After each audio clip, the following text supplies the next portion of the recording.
আমি আপনাদেরকে পরামর্শ দিই, যদি কেউ টেনশন ফ্রি লাইফ লিড করতে চান, এখন আমাদের এই পরিবার, সমাজ, অর্থনীতি, ব্যক্তি জীবন, রাষ্ট্রীয় জীবন একটা টেনশন না, একটা চাপ, মানসিক চাপ, টেনশন, উদ্বিগ্নতা সব জায়গায় না। টেনশন ফ্রি লাইফ লিড করতে চাইলে বেশি বেশি দরুদ পড়তে হয়। কি করতে হয়? দরুদ পড়তে হয়। বলতে হয় আল্লাহুম্মা সাল্লি আলা মুহাম্মদ ওয়া আলা আলি মুহাম্মদ কামা সাল্লাইতা আলা ইব্রাহিম ওয়া আলা আলি ইব্রাহিম ইন্নাকা হামিদুম মাজিদ। এরপরে পরের অংশটুকু যেটা আপনারা নামাজে পড়েন, এই নামাজে যেটা পড়েন এটা হলো দরুদ ইব্রাহিম। কি নাম? দরুদ ইব্রাহিম। এখন কেন দরুদ ইব্রাহিম সেটা আমি একটু পরে ব্যাখ্যা করছি। এই দরুদটা সবচেয়ে সেরা দরুদ। এই দরুদ একবার পড়লেই 10টা নেকি হবে, 10টা গুনাহ মাফ হবে, 10 বার আল্লাহ রহম করবেন, মর্যাদার স্তর 10 গুণ বেড়ে যাবে ইনশাআল্লাহ। এবং সকালে এবং সন্ধ্যায় যে 10 বার করে দরুদ পড়বে, সকালে এবং সন্ধ্যায় কয়বার করে ভাই? তার জন্য বিশেষ একটা ফজিলত আছে, বলে দেব। সেটা হলো আমাদের নবী মুহাম্মদ সাল্লাল্লাহু আলাইহি ওয়াসাল্লাম ওই ব্যক্তির জন্য কাল কিয়ামতের মাঠে সুপারিশ করবেন ইনশাআল্লাহ। তো নবীর সুপারিশ যে পাবে সে জান্নাতে যাবে না জাহান্নামে যাবে? জান্নাতে যাওয়ার একটা সহজ রাস্তা বলে দিলাম। নবীর সুন্নত অনুযায়ী জীবন যাপন করবেন, এটা তো অবশ্যই করবেন, এবং সকাল সন্ধ্যায় 10 বার করে দরুদ পাঠ করবেন। পারা যাবে ইনশাআল্লাহ? আজকে যারা লেকচার শুনলেন এই আমলটা আজকে ধরবেন। আমি লেকচার দিলে কিছু ওয়াদা নেই, আসবো, আলোচনা করব, চলে যাব, এটা হলো কিছু? কিছু ওয়াদা করবেন, নিয়াত করবেন, 1 বছরের জ্ঞানের খোরাক নেবেন, 1 বছর আমল করবেন, ইনশাল্লাহ পরের বছর আবার দেখা হবে। আজকে প্রথম আমল কি দিলাম? সকাল সন্ধ্যায় কমপক্ষে 10 বার করে দরুদ শরীফ পড়তে হবে। রাজি আছেন ইনশাল্লাহ? কি ফজিলত তাও তো জানলেন। ফজিলত জেনে আমল করার ব্যাপারে একটা আয়াতই আছে কোরআনে। যারা মুমিন তারা বলে যে সামি'না ওয়া আতা'না, আমরা শুনলাম, জানলাম, মানলাম, শুনলাম, মানলাম। আর যারা ইহুদি তারা বলে ওয়াকালু সামি'না ওয়া আসাইনা, আমরা শুনলাম কিন্তু মানি না। আমরা কি ইহুদিদের মতো নির্লজ্জ জাতি? ও, তারা তো এখন খুব সভ্য জাতি নাকি? হ্যাঁ, যারা সারা বিশ্ব জুড়ে মুসলিমদের সাথে ফাসাদ সৃষ্টি করে বেড়ায়, এরা খুব সভ্য। হ্যাঁ, যারা আমাদের মসজিদটা বাইতুল আকসা দখল করে বসে আছে, এরা খুব ভালো না? এরা মানবতার সেবক। যারা সারা বিশ্বের বিভিন্ন দেশে দেশে মুসলিমদেরকে পাখির মতো বোম মেরে হত্যা করতেছে, এরা খুব ভালো মানুষ। ওদের কাছ থেকে আমাদেরকে মানবতা শিখতে হয়, তাই না ভাই? ওরা মানবতার সংজ্ঞা শিখায়। আর আমরা যখন টুপি, দাড়ি, পাগড়ি, বোরখা এগুলো একটু টুকটাক পরার অভ্যাস করি, তখন আমাদের দিকে বাঁকা চোখে তাকায়, তাই না? আমার তো এমনও মনে আছে, এগুলো স্মৃতি থেকে বলছি আর কি, আমার এখনো মনে আছে যে আমি আমার স্ত্রীকে নিয়ে রাস্তায় রাস্তায় বাড়ি ভাড়া খুঁজতাম এক সময়। মানুষ আমাদেরকে বাড়ি ভাড়া দিত না। বিশ্বাস করছে না? কেন দিত না? কারণ আমার গায়ে সুন্নতি লেবাস ছিল আর আমার স্ত্রীর গায়ে খাস পর্দা ছিল। বাড়ি ভাড়া দেওয়ার আগে খুব গড় করে প্রশ্ন করতো, কোথা থেকে আসছেন, কি দরকার, কোথায় চাকরি করেন, কি করবেন, মানে আতঙ্ক একটা। না জানি কোন গ্রহের মানুষ আমরা, ও বাড়িতে না জানি কি করব। এই যে একটা ভাইব ছড়িয়ে দেওয়া হয়েছে সমাজের মধ্যে, দাড়ি, টুপি, পাগড়ি, জুব্বা, বোরখা, এগুলোর দিকে মানুষ একটা সন্দেহের চোখে তাকাচ্ছে। এই যে একটা ফ্লো, একটা ভাইব সৃষ্টি করা হয়েছে, আপনাদের কি মনে হয় না এটা ইসলামের বিরুদ্ধে চক্রান্ত হচ্ছে? দাড়ি, টুপি, পাগড়ি, জুব্বা, বোরখাওয়ালা মানুষটাই সারা দুনিয়ার সব অপকর্ম করে বেড়ায়। এই সারা দুনিয়াতে যে সমকামিতা চলছে এখন, সমকামিতা বোঝেন কিনা? ছেলে ছেলের সাথে জেনা করতেছে, নাউজুবিল্লাহ, আর মেয়ে মেয়ের সাথে জেনা করতেছে এই যুগে। খবর কতটুকু রাখেন জানি না। এগুলো কি মুসলিমরা ছড়াই দিছে? সারা পৃথিবীতে যে মানুষ এখন সুদ খায়, মোটামুটি সবাই সুদ খায়, কম বেশি আর কি। কেউ বেঁচে থাকার চেষ্টা করে, কেউ করে না। কোনো সময় দেখা যায় বেঁচে থাকার চেষ্টা করার পরেও সে বাধ্য হয়ে সেখানে সুদ খেতে হচ্ছে। এমন হচ্ছে কি না? এই সুদভিত্তিক অর্থনৈতিক সিস্টেম কি মুসলমানরা চালু করে দিছে? সারা বিশ্বের মানুষকে হারাম কি মুসলমানরা খাওয়াচ্ছে? সবার ফোনে ফোনে ইন্টারনেট সেকশনে ঢুকলেই দেখবেন পর্নোগ্রাফি, নগ্নতা, দেখেন না? এমন কারো চোখ নাই এটা দেখে নাই, কারণ এটা সম্ভব না এখন এই যুগে। ইন্টারনেটের কাজ যারা করে, ইন্টারনেটে যারা ঢোকে, চোখের সামনে এগুলো পড়বে 100%, আলেম হোক আর জালেম হোক, পড়বে না? এই সারা দুনিয়াতে ইন্টারনেট সেকশনে যেগুলো ছড়িয়ে দেয়, মুসলমানরা ছড়াই দিছে। মেয়েরা আগে একটু পর্দায় চলতো, ফেমিনিস্ট রেভলিউশনের মধ্য দিয়ে মেয়েদেরকে নগ্ন করে বাইরে বের করা হয়েছে। এখন মেয়েরা ছেলেদের পোশাক পরে ঘুরে বেড়ায়। হ্যাঁ, সমাজের মধ্যে এই সমস্যার কারণে জেনা বাড়ছে, পরকীয়া বাড়ছে, ব্যভিচার বাড়ছে, ধর্ষণ বাড়ছে। এই সমস্যাগুলো মুসলমানরা তৈরি করে দিছে। আমরা আগে শিখতাম কোরআন এবং সুন্নাহ কেন্দ্রিক শিক্ষা, এখন শিখতেছি পশ্চিমা ধাঁচের শিক্ষা। এই শিক্ষা কি মুসলমানরা চালু করে দিল? আগে আমরা আল্লাহ পাকের জমিনে আল্লাহর খলিফা ছিলাম। আল্লাহ পাক দুনিয়াতে আমাদের খলিফা করে পাঠান নাই? সূরা বাকারার প্রথম দিকে আছে না, আদম আলাইহিস সালামকে আমি সৃষ্টি করেছি কি জন্য? আমার খলিফা হিসেবে। ওয়াইজ ক্বালা রাব্বুকা লিল মালায়েকা ইন্নী জাঈলুন ফিল আরদি, খলিফা শব্দ কোরআনে নাই। তাহলে আদম আলাইহিস সালাম এই দুনিয়াতে কার খলিফা? যে আল্লাহর খলিফা, সে আল্লাহ পাকের হুকুম আহকাম চালু করবে নাকি নিজের মন গড়া বিধান চালু করবে? যে আল্লাহর বিধান দিয়ে চলে সে আল্লাহর খলিফা না? আর যে আল্লাহর বিধান বাদ দিয়ে চলে সে কি আল্লাহর খলিফা না শয়তানের খলিফা? সারা বিশ্বে এখন মানুষ কি আল্লাহর বিধান দিয়ে চলে, নিজেদের বিধান দিয়ে চলে? এই সমস্যাগুলো কি মুসলমানরা তৈরি করে দিল? সারা দেশে এবং সারা বিশ্বে দেখেন যুব সমাজ মাদকের সয়লাভ, একাকার অবস্থা।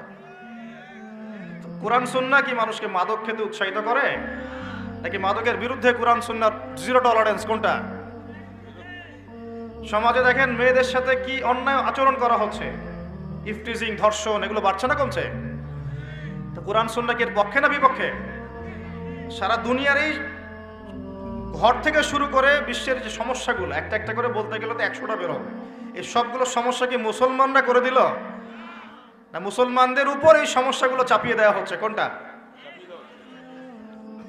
কিন্তু মিডিয়ার মধ্য দিয়ে, প্রযুক্তির মধ্য দিয়ে, নিজস্ব প্রিন্ট এবং ইলেকট্রনিক মিডিয়াগুলোর মধ্য দিয়ে সারা বিশ্বে ছড়িয়ে দেওয়া হয়েছে সবচেয়ে খারাপ মানুষ মনে হয় মুসলমানরাই, তাই না? যত বাঁকা দৃষ্টি শুধু দাড়ি, টুপি, পাগড়ি, বোরখা, এগুলোর পেছনে। ঢাকা শহর ভূমিকম্প প্রবণ এলাকা না? ভূমিকম্পের যে পাপগুলা, সেই পাপগুলো আমি কিন্তু একটা লেকচার আলোচনা করে আসছি সিলেটে, দেখে নিন অনলাইনে। 15টা থেকে 20টা পাপ আছে। এই পাপগুলোতে যখন একটা জাতি লিপ্ত হয় আল্লাহর পক্ষ থেকে আযাব আসে। কয়েকটা কথা বলছি। পাপগুলোর মধ্যে একটা হচ্ছে যে যখন মানুষ বস্তুবাদী হয়, বেশি বস্তুবাদী মানে দুনিয়া নিয়ে খুব বেশি ব্যস্ত, পরকালের ফিকির কম, আল্লাহকে ভুলে গেছে। তারপরে যখন আমানত উঠে যায়, আমানত কি হয়? উঠে যায়। তারপর যখন গনিমতের মাল মনে করে আমানত মানুষ খেয়ে ফেলতেছে, আমানত রাখা হয়েছে, গনিমতের মাল মনে করে খেয়ে ফেলে। যখন মানুষ এই মাকে কষ্ট দেয়, মাকে কষ্ট দিয়ে মানে মায়ের সাথে খারাপ ব্যবহার করে, বউয়ের আঁচল ধরে বসে থাকে। যখন মানুষ বাবাকে দূরে ঠেলে দেয় আর বন্ধু বান্ধবকে কাছে টেনে নেয়। তারপরে আছে যখন গান বাজনা, বাদ্যযন্ত্র বেশি হয়, মানুষের কানের কাছে যখন বাদ্যযন্ত্র বাজতে থাকে, মানে হেডফোন দিয়ে গান শুনছেন, এখন কানের কাছে বাদ্যযন্ত্র বাজছে। তারপর যখন মানুষ মাদকদ্রব্য বেশি সেবন করা শুরু করে, যখন জেনা বেশি বেড়ে যায়, অশ্লীলতা বেশি বেড়ে যায়, ব্যভিচার বেড়ে যায়, এই পাপগুলো যখন বেড়ে যায় এবং গায়িকা নর্তকীর যে সংখ্যা বেড়ে যায়, প্রতিটা কথা আরবি দিয়ে বলা আছে, আমি বলতে গেলে টাইম যেত, আমি শর্ট করে বললাম। এই কাজগুলো যখন একটা সমাজের মধ্যে বেশি হয় তখন ওই জায়গায় আল্লাহর পক্ষ থেকে 2টা মারাত্মক মানে আযাব আসে। তার মধ্যে একটা হচ্ছে মহামারী, আর একটা হচ্ছে এই ভূমিকম্প। আর ভূমিকম্পের সাথে চলে আসে ভূমিধস, মানে ভূমি ধসে যায় এবং চেহারার আকৃতি পরিবর্তন হয়। আর একটা কি, হ্যাঁ, গরম বাতাসের আযাব আসে। এই গরম বাতাসের আযাবটা এখন আসে নাই, কিন্তু আমি শেষ জামানার হাদিসগুলো টুকটাক গবেষণা করে মনে হচ্ছে অচিরে গরম বাতাসের একটা আযাব আসবে বিশ্বের দিকে। এবং নাসাও এটা নিয়ে গবেষণা করছে অলরেডি। সূর্যের মধ্যে অনেক রকম বিক্রিয়া হচ্ছে, তেজস্ক্রিয় বিক্রিয়া হচ্ছে ইত্যাদি, হিলিয়াম গ্যাসের অনেক বিস্ফোরণ হচ্ছে, এগুলোর ওয়েভ বা ফ্লোটা আস্তে আস্তে পৃথিবীর দিকে ধেয়ে আসবে। নবীজি বলেছেন ফালিয়ারতাকিবু ইনদা যালিকা রিহান হামরা। এই রিহান হামরা কথাটা এই হাদিসের মধ্যে আছে, তিরমিজির 2211 নম্বর হাদিস এটা আছে। গরম বাতাস ধেয়ে আসবে পৃথিবীর দিকে, গরম বাতাসের আযাব, গরম বাতাসের আযাব আসবে। ওয়া জালজালা, এবং ভূমিকম্প। অন্য হাদিসে আসছে সানাওয়াতু জালাজিল, ভূমিকম্পের বছরগুলো। আর আসছে মুতানুন শাদীদ, বড় মহামারী। আর খসফুন মানে এই যে জমিন ধসে যাওয়া, মাসখান মানে চেহারা আকৃতি বিকৃত হয়ে যাবে। আর কযফান একটা আছে, কযফান মানে পাথরের বৃষ্টি বর্ষিত হবে। এই আযাবগুলো কখন আসে? এই পাপগুলোতে মানুষ যখন লিপ্ত হয়। আর আমাকে বলেন দেখি, এই পাপগুলোতে আমরা কম বেশি লিপ্ত আছে কি নাই? আর বড় বড় বস্তুবাদী শহরগুলোতে এই পাপগুলো বেশি না? এখানে মানুষ ওই হাদিসের উপর আমল করছে এখন। কোন হাদিস? নবী সাল্লাল্লাহু আলাইহি ওয়াসাল্লামের ইন্তেকালের ৮০ থেকে ৮৫ দিন আগে একটা হাদিস তিনি বলে গেছে, একদম শেষের দিকে, জীবনের শেষের দিকে। ওই হাদিসটাকে বলে হাদিসে জিবরিল। কি বলে?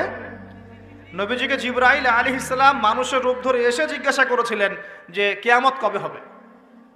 নবীজিকে জিবরাইল আলাইহিস সালাম মানুষের রূপ ধরে সবার সামনে জনসমক্ষে এসে জিজ্ঞাসা করেছেন কিয়ামত কবে হবে। নবীজি বলছেন মাত্র দুটো আলামত বলেছেন। কয়টা ভাই? দুইটা। একটা হচ্ছে আনতালিদাল আমাতু রাব্বাতুহা, দেখবে যখন দাসী মনিবকে জন্ম দিচ্ছে। দাসী মনিবকে জন্ম দিচ্ছে মানে কি? সমাজের ন্যায় অন্যায়, হক বাতিল, হালাল হারাম, এই যে মানদণ্ড সব উল্টে যাবে। হালাল হবে হারাম, হারাম হবে হালাল, ন্যায় হবে অন্যায়, অন্যায় হবে ন্যায়, হক হবে বাতিল, বাতিল হবে হক, জায়েজ নাজায়েজ, নাজায়েজ জায়েজ। হ্যাঁ, মানুষ এই মানদণ্ড চেঞ্জ করে না এখন। বুঝতে পারছেন না মনে হয়? এখন সমাজে সত্য মিথ্যা, ন্যায় অন্যায়ের মানদণ্ড কি কোরআন সুন্নাহ এখনো টিকে আছে? এখন মানুষ নিজে যেটা ন্যায় মনে করে সেটাই ন্যায়, নিজে যেটাকে অন্যায় মনে করে সেটা অন্যায়, নিজে যেটাকে ভালো মনে করে সেটা ভালো, নিজে যেটাকে খারাপ মনে করে সেটা খারাপ। আল্লাহ যেটাকে হালাল করে দিয়েছেন মানুষ হারাম করে নিচ্ছে, আল্লাহ হারাম করে দিয়েছেন মানুষকে হালাল করে নিচ্ছে। হচ্ছে কি না এগুলা? তো এই যুগ চলে আসে নাই যে দাসী মনিবকে জন্ম দিচ্ছে না? মানে মানদণ্ড উল্টে গেছে। আমার কথা কি বুঝতে পারেন? মানদণ্ড উল্টে গেছে, জিনিস ভালো মন্দের, ন্যায় অন্যায়, হক বাতিলের মানদণ্ড উল্টে গেছে। বলেন তো সত্য মিথ্যার মানদণ্ড কি? আমার বুদ্ধি না আল্লাহর ওহী? কোনটা? সত্য মিথ্যা, ন্যায় অন্যায়, হক বাতিলের চূড়ান্ত মানদণ্ড কি? আমার বুদ্ধি নাকি আল্লাহ পাকের কোরআন সুন্নাহ? কোনটা? কিন্তু সমাজে কি সেটাই বাস্তবায়িত আছে 100%? 50%ও কি আছে? তো এই সমস্যাটা কি চলছে কিনা? তার মানে কিয়ামতের এই বড় আলামতটা আমরা দেখছি কিনা? দেখছি। গেল দুই নাম্বারটা নবী বলছেন ওয়া আনতারাল হুফাতাল উরাতাল আলাতা রিয়া আশাই ইয়াতাতাওয়ালুনা ফিল বুনিয়ান। নবীজি বলছেন যখন দেখা যাবে সমাজের সবচেয়ে দরিদ্র শ্রেণীর মানুষ, স্যান্ডেল কেনার টাকা ছিল না, কাপড় পরার টাকা ছিল না, এই শ্রেণীর মানুষ, রাখাল মানে গরু ছাগল চড়াতো, এই শ্রেণীর মানুষ উঁচু উঁচু অট্টালিকা নির্মাণের প্রতিযোগিতা করবে। ভালো করে বোঝেন, নবীজি বলছেন না ধনীরা, সমাজের ধনীরা অট্টালিকা নির্মাণের প্রতিযোগিতা করবে। নবীজি এই কথা বলছেন না হাদিসে। নবীজি বলছেন সবচেয়ে দরিদ্র শ্রেণীর মানুষ, রাখাল শ্রেণীর মানুষ, স্যান্ডেল নাই, গায়ে জামা নাই, এরা উঁচু উঁচু অট্টালিকা নির্মাণের প্রতিযোগিতা করবে। করছে কিনা? কিভাবে সম্ভব এই শ্রেণীর মানুষের অট্টালিকা নির্মাণ না নির্মাণের কম্পিটিশন করা? কিভাবে সম্ভব? 1, সুদের মধ্য দিয়ে, 2, করাপশন দুর্নীতির মধ্য দিয়ে, 3, অন্যের সম্পদ আত্মসাৎ করার মধ্য দিয়ে। এই সমস্যাগুলো চলছে কিনা সমাজে? এরাই যখন 10-20 তলা বিল্ডিং উঠাবে তখন তো আর মানুষকে মানুষই মনে করবে না। বুঝতে পারছেন না মনে হয়? এদের তো কোনো পড়াশোনা নাই, কোনো ব্যক্তিত্ব নাই, কোনো দিনই ইলম নাই, রুচিবোধ নাই, কালচার না, সামাজিক না, এর তো মানে অসামাজিক। এরা যখন, এদের হাতে যখন আপনি সম্পদ চলে যাবে, এরা তো সাধারণ মানুষকে মানুষই মনে করবে না।